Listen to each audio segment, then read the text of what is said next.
What is up, everybody, and welcome back to the Weeb family. Today, we're going back into the thrilling world of solo leveling. To bring you my review of episode 3, It's Like a Game. A very appropriate title, as you soon will see. If you haven't watched it yet, beware of spoilers obviously for episode 3. You can find coverage of the first 2 episodes on my channel, so definitely watch those first if you have not already. That way you're all caught up and good to go. Links will be in the description for both of those. And if you don't mind, please liking and subscribing. I can personally guarantee it will make at least one child smile. Confirmation, as you can see. And even if you don't, we appreciate the hell out of each and every one of you regardless. Now for your weekly shots of Jin. No, Jin with a J. Just roll the foot. Solo Leveling continues to captivate audiences with its simple yet exciting storyline. It's not breaking the wheel, but it's putting some nice rims on that bitch. Most importantly, it has some jaw-dropping animation, and episode 3 is no exception. The episode really picks up the pace, revealing more about Sung Jin-Woo's abilities and the mysterious world of hunters, the system, and being a player. After the destruction of his crew and his body, we fast forward to Jin in the hospital, getting totally bitched out by his sister, more of the usual. Last episode it was Jo-hee, now we got Jinna. He then does exactly what I would have done and tries to find out if he's fucking crazy or not, and asks his sister if these screens he's seeing are real. You see them? She of course laughed, answering, "What are you talking about? You sure you're okay?" She then leaves with her friend as Jin-Woo continues examining the screens and is given the Saitama training routine for ultimate strength. And aside from the screen literally telling him there will be a penalty if he does not complete it, Jin still says, fuck, ain't nobody got time for that, as he goes back to resting and taking a little nappy.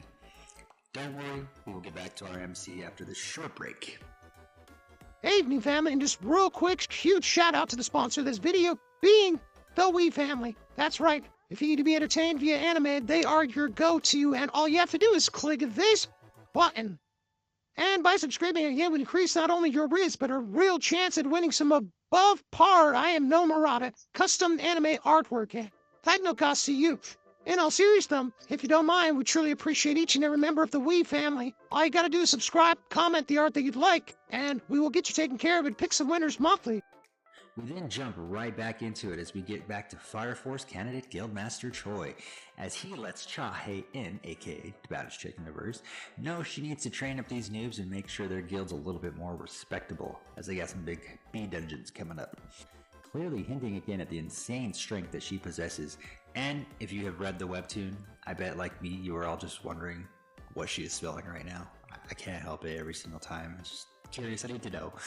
If you know, you know. We've seen that the portal opens up and, fuck the crazy monsters that could come from it. People are just pissed that it's in the way. Go figure. And the most fucked up part about all this is exactly how it would be. After a few years of desensitizing the fear and worry of it all, we would get right back to just everyday life, regardless of giant monster gates spawning throughout the whole world. We then get back into finally being in an anime again, as Jin is woke with a rumbling and transported to a desert with Elder fucking Centipede. Or maybe Sage Centipede, either way. Told you in the first video, the One Punch references are never gonna stop. We'll always be right here with them to deliver them to you, just in case you missed them. Jo-hee, though, coming to visit Jin, in spite of her now serious fucking trauma due to the double Fungeon of Doom. But after seeing that Jin-Woo has begun hitting that Saitama routine religiously now, she decides to just leave him be, as it's obviously too much too soon for her. We now get into what we all want to see, especially the goddamn power scaling community, some goddamn stats. Everybody rejoice. Finally have a show that'll show you exactly how strong everybody is. In all seriousness though, it's kind of hilarious to see how the power community is going to react to it just being right in front of their face. We see his stats though on the right and skills on the left. And if you're like me, what instantly caught my eye was that max the fuck out unknown passive. One would think it's willpower with his never give up attitude we've seen throughout the first 2 episodes, but that is right below and it is somehow at level 1. That is fucked up. It's totally false in my opinion, but we then see the benefits of completing daily quests. First off, you get a full recovery, which just think auto sensu bean. Next, +3 ability points that can be used on the stats you see right here, Our boy, of course, is maxing out them gains. Just like most of us when we play these damn games, dump everything into strength and power. Then lastly, the random loot box. And for some reason, it asks if you want to accept these things. But we then see what one of the random items is. It's a key, as it appears to our MC, and also has a message, letting him know that this is an attribute dungeon, and one he can activate whenever, no portal needed. We are then given the daily update of how many human slaughtering portals are open in the area today. And again, no sense of urgency, just comments about the expected increase in traffic. Moving on. The character development in episode 3 is also noteworthy. Jin-Woo's growth as a character is evident, and we get a deeper understanding of his motivations and struggles through the story of his mother coming down with what in this verse is called final rest. Pretty much long nappy you don't wake up from. And as we also see how it has affected Jin, in that short amount of time, he's pushed himself in every direction possible to try to be able to fund his mother's care so that she can get better. Finally realizes he has an awakening in his short time as a construction worker and heads over to that testing facility. It really does add more depth to Jin's character, making him more relatable overall, and making us more invested in the protagonist's journey as he continues to become someone you really want to root for in the end. The world building and solo leveling continues to impress. We get a glimpse of the intricacies of the Hunter Society and the challenges that they face. The episode leaves us with intriguing questions about the origin of Fungens and the mysteries surrounding the protagonist's unique powers and his ability to obviously increase them. It's supposed to be impossible.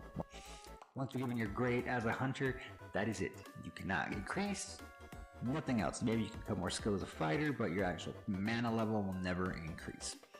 On the downside, some viewers might find the episode a bit fast-paced, especially for those new to the solo leveling universe. It's advisable to pay close attention to the details to fully grasp the nuances of the plot, which honestly, like I said before, it's not reinventing the wheel. You've probably seen it a million times. Biggest thing to pay attention to, obviously, is just Jin's character development, and once we start to get more context into the actual Hunter Society, that's when things really will start to get good. Solo Leveling 3 is a great journey into our MC's emotions, his realization of the impression others have of him, and his determination to now change that. Jin-Woo packs up his gear and his secret key and heads to this new and exciting dungeon. As soon as he enters, the door closes behind him and a woman walks by and through the portal as if him and the portal behind him don't even exist. Jin-Woo embracing those MC base powers even more quickly than before as he diagnoses he is in a parallel universe. Nice.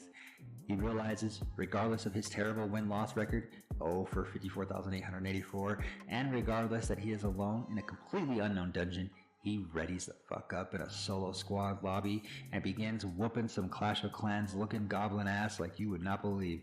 After the first one, he really starts feeling it as he takes out the rest of the Quinn Goblin gang, but his victory is short-lived as still fanged Lycan enters the chat. And all of a sudden, Jin-Woo gets attacked by the same lake cramps that retired Joe-hee from the Hunter gang completely. After taking a slash to the cheek, the Lycan, who looks a lot like Ironjaw's pet, full send on our boy as he, well, we will find out next week. And that is where our journey ends. They keep us eagerly anticipating what's next, as they should. Whether you are a seasoned webtoon reader or new to the game, this series is definitely a must-watch. I look forward to seeing what they have for us next week. Let me know what you guys thought in the comments most importantly. And again, thanks to our sponsor, this channel. If you win the battle with the subscribe button, let us know in the comments. I've been Weeb Dad. You've been absolutely amazing. And remember, even a hunter with 10 mana can have Riz. Peace.